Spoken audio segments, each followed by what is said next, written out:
Hi friends, ఈ వీడియోలో మనం టాస్క్ బార్ ఎలా హైడ్ చేయాలో చూద్దాం. ఫస్ట్ సెట్టింగ్స్ ఓపెన్ చేసుకోండి. సెట్టింగ్స్ ఓపెన్ చేసుకున్న తర్వాత మీకు పైన ఇక్కడ కనిపిస్తుంది కదా సెర్చ్ బార్, అక్కడ టాస్క్ బార్ అని సెర్చ్ చేయండి. Next task bar settings select చేసుకోండి. నెక్స్ట్ మీకు ఇలా వస్తుంది. ఇక్కడ కింద మీకు కనిపిస్తుంది కదా టాస్క్ బార్ బిహేవియర్స్ అని, అది క్లిక్ చేయండి. అది క్లిక్ చేసిన తర్వాత ఇక్కడ మీకు కనిపిస్తుంది కదా automatically hide the task bar అని, ఆ చెక్ బాక్స్ క్లిక్ చేయండి. ఆ చెక్ బాక్స్ మీద క్లిక్ చేస్తే టాస్క్ బార్ అనేది హైడ్ అవుతుంది. కింద చూడండి టాస్క్ బార్ అనేది హైడ్ అయింది. ఒకవేళ మళ్ళీ దాని మీద క్లిక్ చేస్తే మళ్ళీ టాస్క్ బార్ అనేది మామూలుగా వస్తుంది. ఒకవేళ మీకు టాస్క్ బార్ అనేది లెఫ్ట్లో కావాలంటే, అంటే ఇప్పుడు సెంటర్లో ఉంది కదా టాస్క్ బార్ అనేది, విండోస్ సింబల్, సెర్చ్ బారు, యాప్స్ ఇవన్నీ మీకు లెఫ్ట్ సైడ్లో కావాలంటే ఇక్కడ టాస్క్ బార్ అలైన్మెంట్ అని ఉంది కదా, టాస్క్ బార్ అలైన్మెంట్ రైట్ సైడ్లో ఇక్కడ మీకు సెంటర్ అని కనిపిస్తుంది కదా, ఆ సెంటర్ మీద క్లిక్ చేయండి.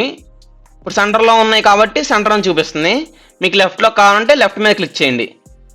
చూసారా లెఫ్ట్లోకి వచ్చేసాయి. మళ్ళీ సెంటర్లోకి కావాలంటే మళ్ళీ దాని మీద క్లిక్ చేసి సెంటర్ అని క్లిక్ చేయండి. మళ్ళీ సెంటర్లోకి వస్తాయి నార్మల్గా.